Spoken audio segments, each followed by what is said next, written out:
Saya menerima delegasi Cina waktu saya masih di Dewan. Karena saya penasaran, saya bilang, Cin, kenapa sih kamu? Kok manggilnya Cin? Kan Cina. Si kokonya banyak di sana, bisa Cin, kamu kok bagus sekali, gimana? Kok bisa cepat sekali? Karena negara mengambil keputusan itu dan tidak boleh diganggu. Ini area mau saya jadikan kawasan industri. Oke ya, jangan ganggu. Ini untuk kemakmuranmu karena saudaramu ada sekian miliar. Baca Pres PDI Perjuangan Ganjar Pranowo meminta aparat penegak hukum memanggil aktor utama atau biang kerok kericuhan di Pulau Rempang, Kepulauan Riau. Mantan Gubernur Jawa Tengah itu mengatakan, dengan dipanggilnya biang kerok kericuhan tersebut diharapkan mampu menyelesaikan masalah di Pulau Rempang. Ia mengatakan, semua bisa dilakukan, maka panggil saja, semua bisa dilakukan. Apapun kebijakannya segera panggil mereka, jangan terlalu lama. Terkait dengan itu hak saya, apalagi tanah ulayah, tanah adat yang seringkali diambil semena-mena, tapi si yang lain sebenarnya mitigasinya kurang. Kalau itu kemudian tanah akan diberikan, katakan kalau sekarang yang rame di Rempang yang kemarin ya, bagaimana sih caranya? Itu tanahnya siapa? Dulu ketika kebijakan pemerintah akan dilakukan dan kemudian pekerjaan mesti dilaksanakan, pokoknya iya aja deh. Ini tanahnya nggak ada sertifikatnya. Di mana sertifikat yang sudah beres? Belum.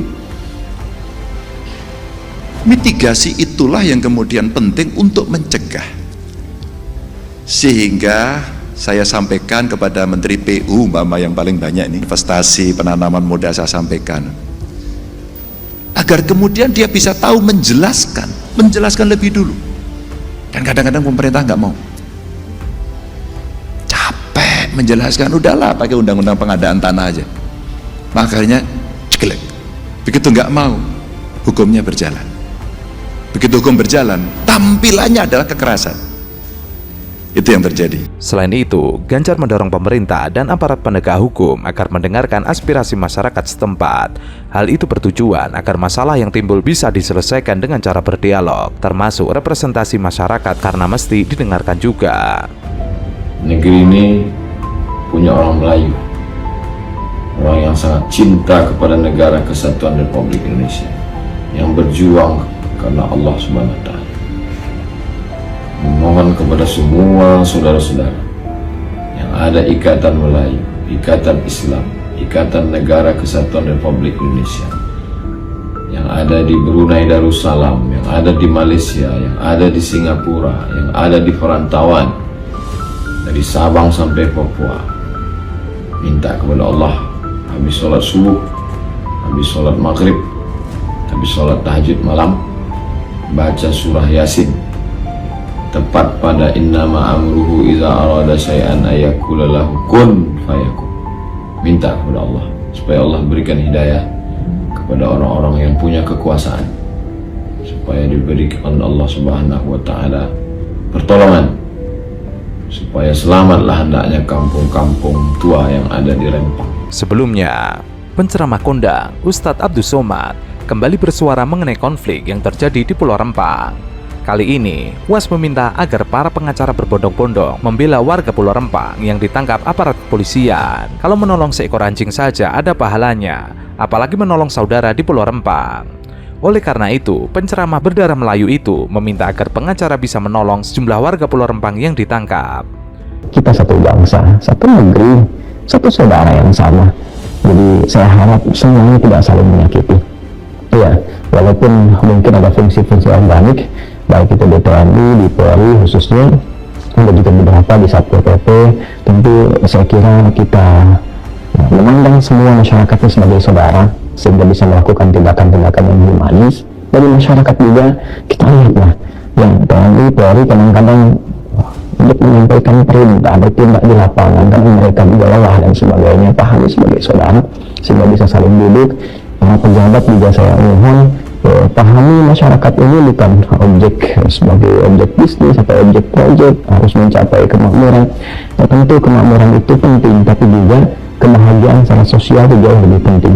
Luka-luka sosial itu tidak mudah untuk disembuhkan, kadang-kadang punya durasi yang cukup panjang. Lagi menolong saudara di Pulau Rempang, maka pengacara-pengacara kalian punya ilmu, berangkat kalian sekarang. Untuk apa? Menolong yang sekarang sedang kena tangkap di sana, supaya dilepaskan dia. Mereka itu bukan pengedar narkoba, mereka itu bukan koruptor, mereka itu adalah orang yang membela tanahnya, rumahnya. Macam mana kalau rumah kita diambil orang? Macam mana kalau tempat pencarian hidup, cari makan kita dirampas orang? Man mata duna malihi fahuwa syahid. Siapa yang mati membela hartanya, membela rumahnya, membela harga dirinya, maka matinya mati. Maka pengacara-pengacara kalian yang punya ilmu, berangkatlah kalian sekarang untuk menolong yang sekarang kena tangkap. UAS menegaskan bahwa mereka yang ditangkap bukan pengedar narkoba ataupun koruptor. Ia menyatakan warga hanya bisa mempertahankan tanah rumah mereka. Mereka pun bukan pengedar narkoba, mereka itu bukan koruptor. Mereka itu adalah orang yang membela tanahnya, rumahnya. Tidak hanya itu, ia juga menyampaikan perandaian di hadapan jamaahnya. Macam mana rumah kita kalau diambil orang? Macam mana kalau tempat pencarian hidup mencari makan kita dirampas orang? Tidak hanya itu, UAS juga mengutip sebuah hadis dari Abu Daud yang mendukung perjuangan warga Pulau Rempang. Barang siapa sampai mati membela hartanya, membela rumahnya, membela harga dirinya, maka matinya mati syahid. Sementara itu, Nahdlatul Ulama mengharamkan perampasan tanah rakyat oleh pemerintah. NU menilai, tanah yang sudah bertahun-tahun ditempati oleh rakyat mestinya direkognisi. Fatwa haram ini merupakan keputusan dari Komisi Bahsul Masail Adiniyah Al-Waqi'iyah Muktamar ke-34 NU di Lampung. Komisi Al-Waqi'ah Muktamar NU 2021 merekomendasikan kepada pemerintah untuk memberikan legal formal kepemilikan atas lahan garapan yang dikelola bertahun-tahun oleh rakyat, baik melalui proses iktok pemerintah maupun ihya. Pemerintah diharamkan merampas tanah yang sudah bertahun-tahun ditempati rakyat. Pemerintah justru seharusnya merekognisi tanah tersebut. Pemerintah harus melindungi aset rakyat sesuai dengan prinsip keadilan dan kemaslahatan. Bahkan pemerintah wajib merekognisi dalam bentuk sertifikat, kecuali jika terbukti proses iktok tidak memenuhi prinsip keadilan dan kemaslahatan. Selain itu, kericuhan pecah di Pulau Rempang saat petugas BP Batam datang untuk melakukan pengukuran tanah. Warga menolak rencana pengosongan lahan yang dijadikan kawasan Rempang Eco City. Pada akhir Agustus lalu, pemerintah menetapkan proyek pembangunan Rempang Eco City sebagai proyek strategis nasional. Kawasan ini akan dibangun berbagai macam industri, pariwisata, hingga perumahan di bawah pengembang PT Makmur Elok Graha yang merupakan anak perusahaan PT Arta Graha milik pengusaha Tommy Winata. Warga menolak relokasi yang akan dilakukan pasca pengosongan kawasan itu. Warga adat sempat menyebut mereka telah ada di sana sejak tahun 1934. Warga Pulau Rempang tidak ingin kampung halamannya dihilangkan meskipun diberi tempat relokasi. Adapun pemerintah memaksa untuk melakukan pembangunan. Salah satu langkah awal adalah melakukan pematokan dan pengukuran lahan di Kampung Sembulang, Pulau Rempang.